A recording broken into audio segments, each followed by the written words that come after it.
My topic is anaphylactic shock. It's a severe, life-threatening hypersensitivity reaction.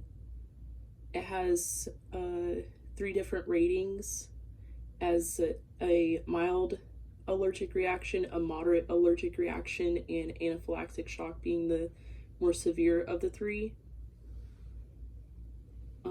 The pathophysiology is that it is considered a type 1 hypersensitivity reaction, meaning that it has a quick and rapid onset, which means that it's an acute hypersensitivity reaction. The immediate reaction involves immunoglobulin E, mandated release of antibodies against a soluble antigen. This results in mast cells being degranulized and the release of basophils, which are histamines, and other inflammatory responses. The release of these histamines then create capillary hyperpermeability, which releases plasma from the circulatory, and this is what results in those classic signs of sudden decrease in blood pressure, the increase in pulse, the increase in respirations, and swelling. The causes for anaphylactic shock I have in purple right there. There are food allergies. Common ones are shellfish, peanuts, and eggs. Insect bites from like bees or wasps. Medications are a more common cause. Some of them would be like sulfate antibiotics and penicillins. Contrast media dyes, poisons, latex, and some vaccinations can cause anaphylactic shock. Your signs and symptoms I have in blue there. You would start seeing respiratory distress. This would be dyspnea, so the tight feeling throat, having those bronchospasms, and observing your patient having laryngeal edema. You would also auscultate and you would hear wheezes, or you may even hear stridor just without the stethoscope. A late sign in this category of respiratory distress would be the increase in respirations as that bronchus is getting narrowed. You would also have skin reactions. This would be the tingling and swelling. You would see this possibly on the entire body. Specifically, you're looking for the mouth, face, throat, and tongue area. This is a big area that can be troublesome. You can also have that itching, so pruritus and urticaria. Your patient may start feeling warm. They may say that they're hot. A late sign with this, though, is that you will start to feel that they're cold and clammy. They'll become parlor. And their mucous membranes are going to start getting dry just because there's a fluid shift from the circulatory out into the interstitial spaces. You're also going to have circulatory collapse. So this is the signs of like decreased blood pressure. They're going to have a weak, thready pulse. And then late signs in this category would be your cyanosis when they start turning blue. You're typically trying to look for the fingers will turn blue, but a late sign would be that the central areas, so like the mouth and tongue, will turn blue. Their throat might turn blue, their face might turn blue. You would also have cardiac arrest, so this would be that increased pulse, and then that pulse will actually begin to decrease as the heart starts to get very weak just from exerting a lot of energy. GIGU issues you'll have. There are going to be nausea, vomiting, and then involuntary diarrhea. This is just where you can't control that, so you'll be incontinent. And then there'll be a decrease in urine output as well, just because the body's trying to hold on to all the fluid it can. And then you'll have that change in a mental status, which the patient may start feeling dizzy. They'll start feeling apprehension, that anxiety just because they can't breathe. And then They might start feeling impending death. Late signs would be spasms, so like your seizures, and then a decreased level in consciousness, maybe some confusion, and late sign your patient is comatose. So diagnostics here. A big giant diagnostic is just from patient history of the allergies, getting a good health history and physical on them, asking them what type of reactions did they have to exposed allergens. What was it, just mild itching, or was it they couldn't breathe, their face swelled up, and this kind of taking it from that.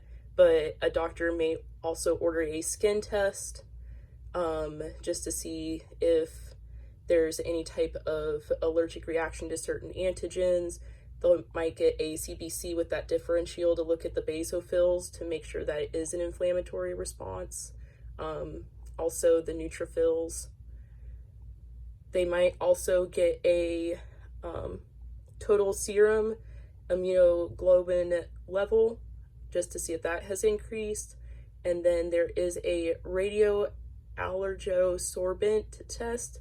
It's called a RANCE test that they may also order, which is where they test a specific immunoglobulin to a specific antigen and see if that is something that you'll react to.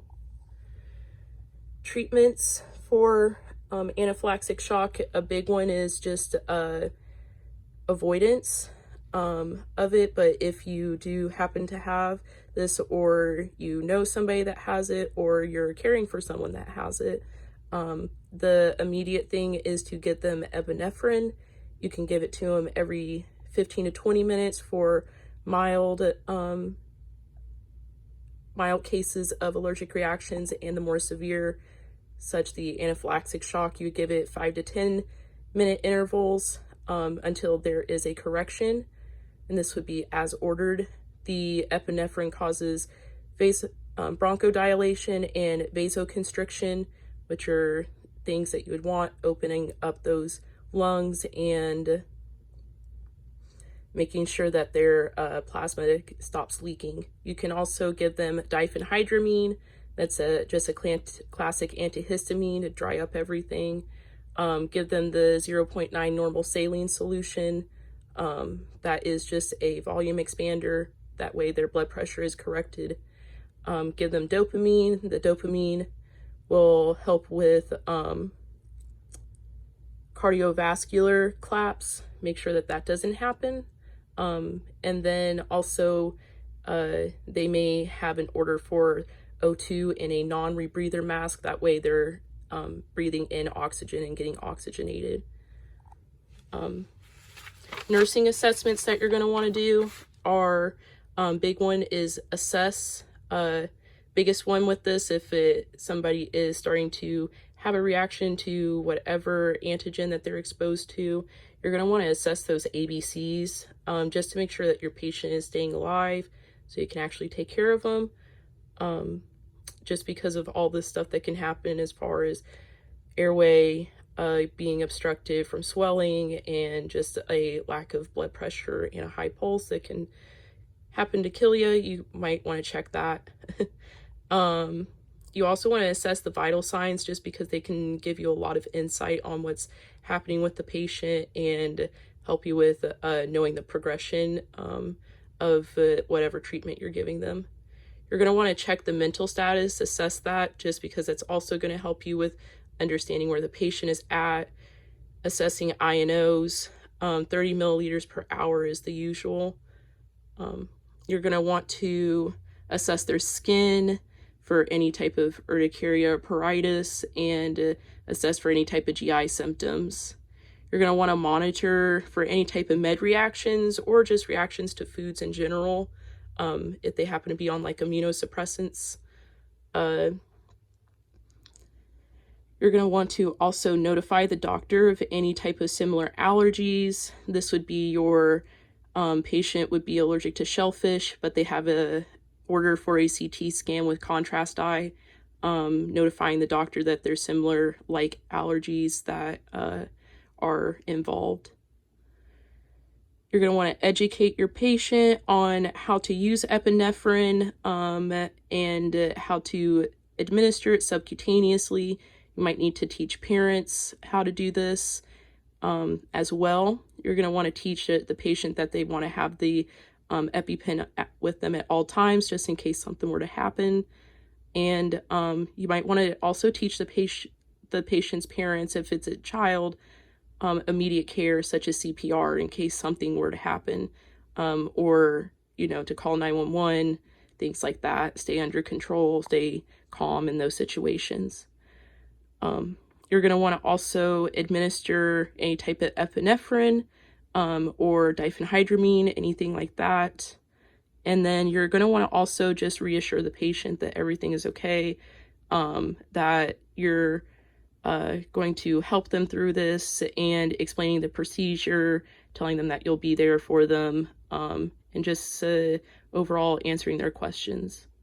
So that is anaphylactic shock in my presentation. Thank you.